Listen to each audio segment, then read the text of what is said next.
Hello everyone, this is Adriana Bacaso Lavrens. Guys, I have a word for you that the Holy Spirit spoke to me.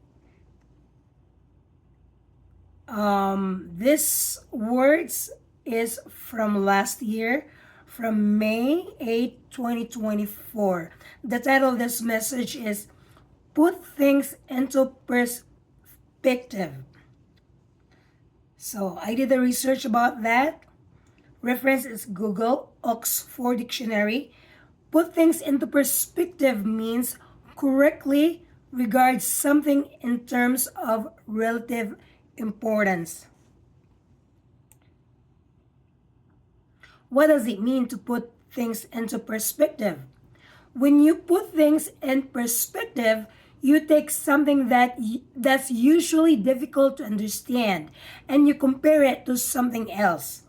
By putting something in perspective, you help your reader or your listener understand something better by making a comparison with something else. Bible verses for perspective often focus on eternal hope. 2 Corinthians chapter 4 verse 18. God's higher thoughts. Isaiah 55 verses 8 to 9. Transforming your mind, that is in Romans chapter 12 verse 2. By the way, these verses, I would like to encourage you all to check those verses in your Bible. So I will post this message on my Facebook so you guys can check that out. Okay, so anyway, continue. Sorry about that. Again, transforming your mind, Romans chapter 12 verse 2.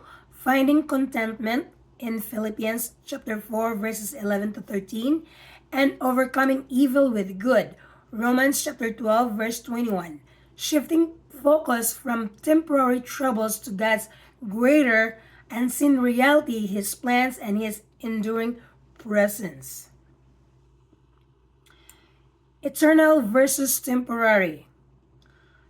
2 Corinthians chapter 4 verse 18 NIV says, so we fix our eyes not on what is seen, but on what is unseen. Since what is seen is temporary, but what is unseen is eternal. Romans chapter 8 verses 18 NIV, it says, I consider that our present sufferings are not worth comparing with the glory that will be revealed in us.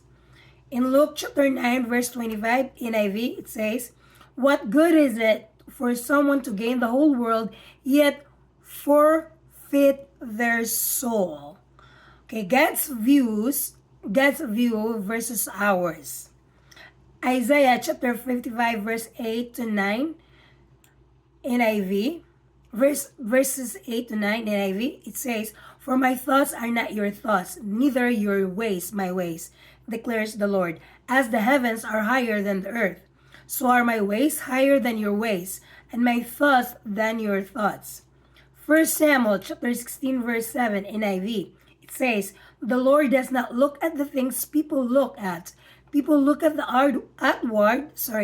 people look at the outward appearance, but the Lord looks at the heart. Mindset and transformation. In Romans chapter 12 verse 2 NIV, it says, do not conform to the pattern of this world, but be transformed by the renewing of your mind. Then you will be able to test and approve what God's will is, His good, pleasing, and perfect will. In Philippians chapter 4 verses 11 to 13 NIV, it says, I have learned to be content whatever the circumstances. I know what it is to be in need, and I know what it is to have plenty. I have learned the secret of being content in any and every situation, whether well-fed or hungry, whether living in plenty or in want. I can do all this through Him who gives me strength. Overcoming challenges. Romans chapter 8 verse 28 NIV, it says, and we know that in all things God works for the good of those who love Him, who have been called according to His purpose.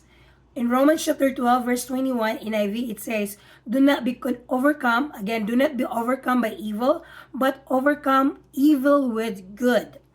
James 1, chapter 12, NIV, it says, blessed is the one who perseveres under trial, because having stood the test, that person will receive the crown of life that the Lord has promised to those who love Him. Alright guys, so these are the words that the Holy Spirit put in my heart, alright? So there you go. God, Jesus, didn't create us as a robot, but a human being with free will. He gave us an abundant life only if we desire to want it by seeking Him daily and not walking in the devil's schemes. As the goal of this evil entity is to steal, again guys. Alright, as the goal of this evil entity is to kill, steal, and destroy. There's nothing wrong to desire good things in life, but we must seek Him first, His kingdom and His righteousness, and everything will be added to us. We must love and seek the gift. Again, we must love and seek the giver, not loving more the blessings than the giver. Everyone can live a balanced life, but it's a matter of choice.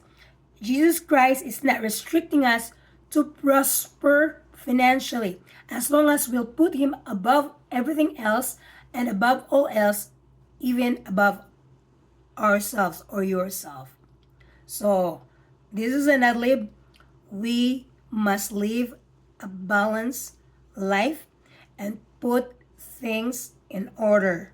What is the first priority, second, third, and the rest.